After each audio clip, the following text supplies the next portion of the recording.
Um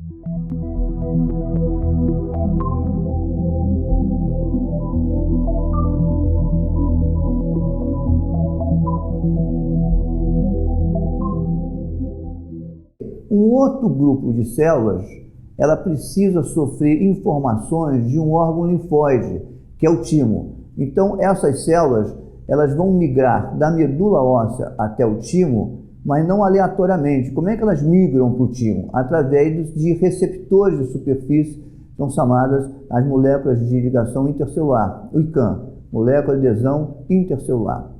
Então, essas células vão migrar ao timo, chegando no timo, na entrada da córtex do timo, então elas deixam de se chamar células comprometidas linfóides e passam a se chamar timócitos. Elas entram então na córtex tímica e aí, através do seu contato com a célula epitelial tímica e de produtos produzidos pela célula epitelial tímica, elas vão se tornando imunitariamente competentes. E essa competência imunitária, ela é vista através de exposição de glicoproteínas na sua superfície, ou seja, a inter-relação entre os timócitos da córtex do timo com a célula epitelial tímica, elas vão sofrendo transformações e estimulação e vão apresentando encaixo na sua superfície grupos de glicoproteínas. E essa palavra cachos vem do inglês cluster. Daí essas glicoproteínas são chamadas de CD, Cluster Differentiation, e vão recebendo números. Então você pode ter o CD1, CD2, CD3, CD4.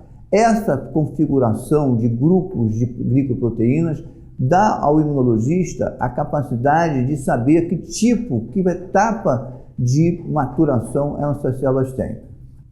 Na córtex do timo, essas células provenientes da medula óssea, as células comprometidas linfóides, elas receberam o nome então, de timócitos. Ao entrar na córtex do timo, basicamente elas não possuem três marcadores.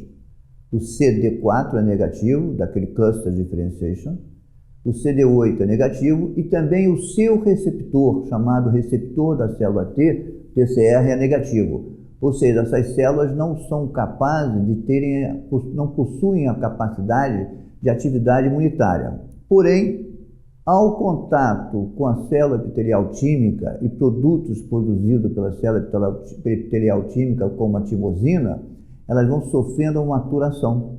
E quando com a sua migração para a medula tímica, elas já passam a receber informações e estimulação que vão diferenciando essas células, os timócitos.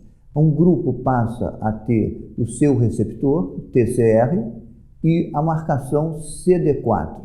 E outro grupo passa a ter seu receptor TCR e a marcação CD8. Então, nós dizemos que um grupo é CD4 positivo, CD8 negativo. E outro grupo é CD4 negativo e CD8 positivo. Muito bem. Essas células, ao migrarem para a periferia, elas vão receber então o nome de linfócitos T. O linfócito T, de origem tímica, T de timo, nós temos um grupo, uma subpopulação denominada linfócito T CD4 positiva e o linfócito T CD8 positivo. É muito interessante que antes de elas migrarem para a periferia, elas são informadas basicamente de quase todas as proteínas do indivíduo a que elas pertencem. O linfócito T, o timócito, que vai dar o linfócito T, ele é informado ainda na medula, ainda na córtex tímica e na medula tímica das proteínas do indivíduo que elas pertencem. Com isso, aquelas células, aqueles timócitos que são autorreativos, basicamente eles são destruídos. Isso é chamado a deleção clonal, ou seja, uma seleção positiva e uma seleção negativa.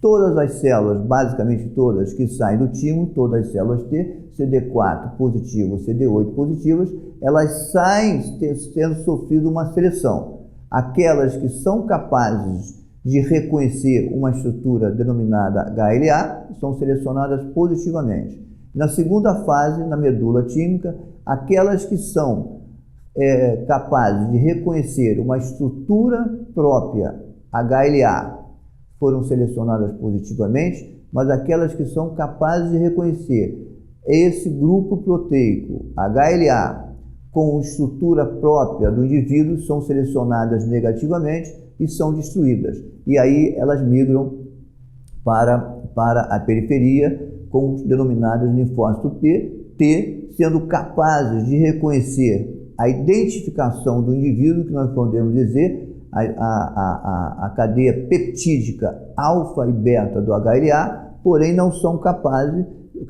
de reconhecer a proteína própria do indivíduo. Isso faz com que o nosso sistema imune, basicamente, didaticamente, não reconheceria a proteína própria do indivíduo, separando o que é próprio do que não é próprio.